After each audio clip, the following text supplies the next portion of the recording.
Well, howdy folks, welcome back to another Bass 66 Chevelle video here. I'm down on my future home here and decided to mess with this old 78 Ford and finally got everything moved around like I want it. Finally got all my parts ordered for my C10 here, thank God. So I ended up getting a used control arm. I found one on eBay for about 80 bucks. So I bought a used control arm and I ordered all new tie rods and that tie rod sleeve and got all that good stuff coming. So we're going to replace all that. I still got to order this shock right here and replace that. But other than that, I'm pretty much replacing everything for it. Upper lower ball joint, I'm going to put that used control arm back on it. I'll check the bushings. If they're okay, then I'm going to let it ride.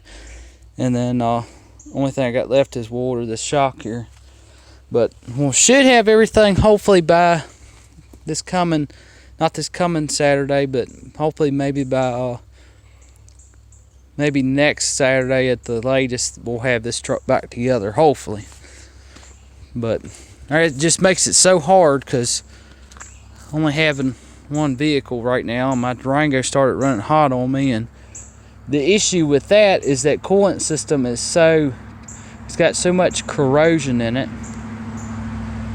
and it's got so much trash in it that, I mean, it's horrible. I've flushed and flushed and flushed it, and still can't quite get it out.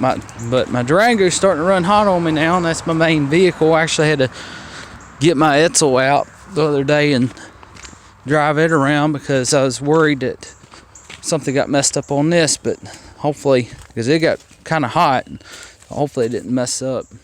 But that's my Durango here, and oh, it's one thing after another, I swear. It's always something.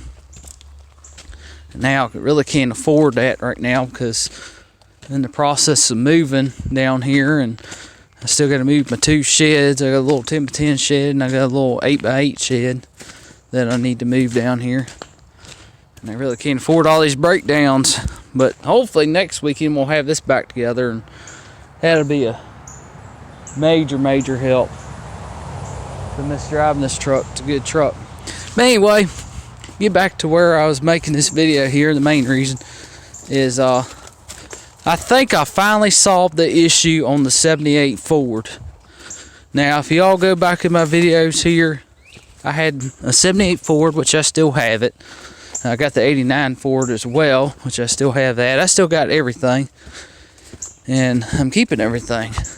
And it's so nice now to finally get everything out of storage and get on my own land. Now I can work on it as I please and not have to worry about people telling me what I can and can't do. And I can, if I want to pull a motor out, I can pull a motor out. You know, if I do a major job, I can do a major job, you know. Doesn't matter.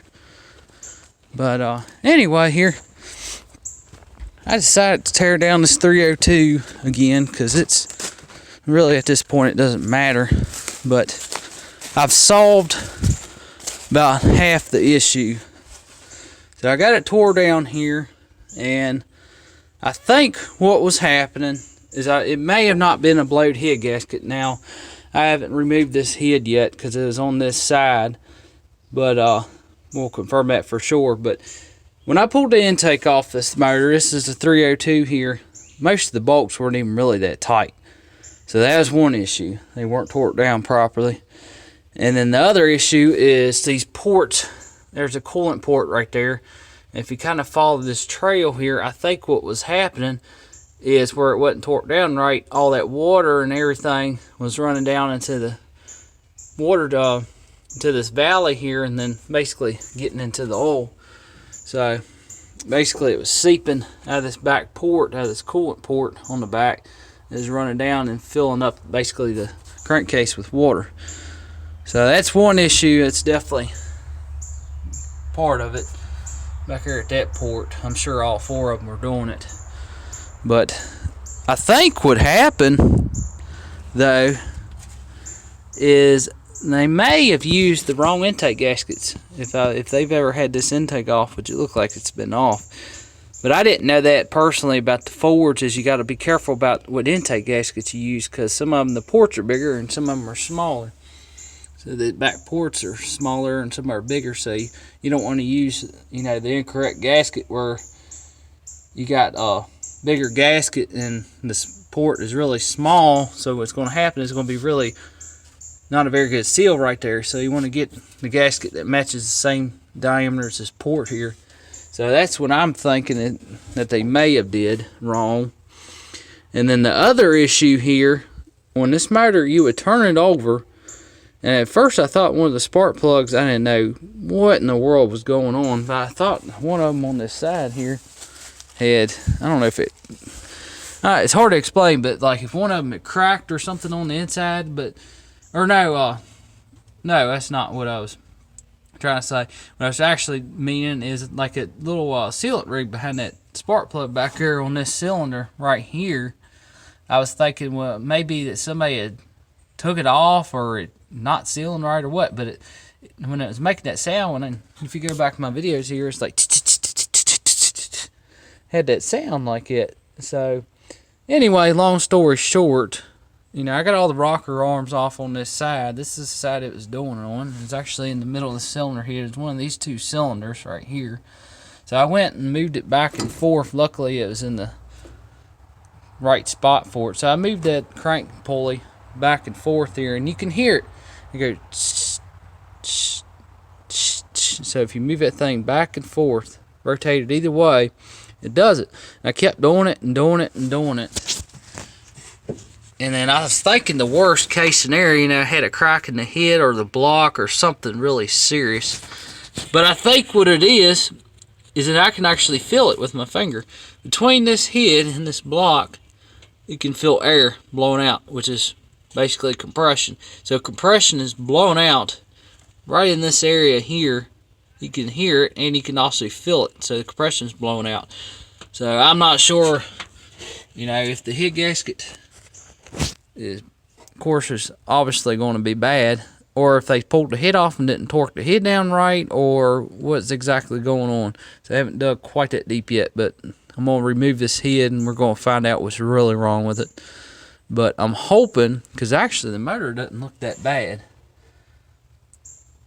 But I'm just wondering if somebody took this motor apart and just bolted everything back together and tried to run it and gave up on it or what, but not sure. But that's definitely what the noise is. It's definitely, we got compression blowing out between that head and the block. So that solves that issue for sure. And it's right there underneath this cylinder. So I'm just wondering if it's actually even got a head gasket. But you can rotate that crank pulley back and forth and you can hear it right in there. So I'm hoping, really hoping, that the block ain't cracked. The head's, you know, so what? Get another head. And it may be fine. I may get lucky. It might just be the head gasket. But we're going to find out. I'm going to pull this head off here and we're going to find out. But that's definitely solves that issue. And then we solved the issue so far, we'll say, with the, I don't think it was actually a blowed head gasket, which I might be wrong because I'm going to pull the heads off. And then we'll confirm that for sure. But either way, it might have had two things going on. It might have had a blowed head gasket plus that water running out of this port back here and going straight down into the valley, down into the crankcase. So I'm hoping that this motor is not screwed up. I'm sure, you know, the bearings are, but hoping, really hoping we get lucky on it and we might be able to actually save it and clean it up and throw a kit in it and let it ride. Because this is just the old beater truck, man. It's nothing special. It's really not. I've just been fixing it up on and off, and I'm trying to actually get it running again.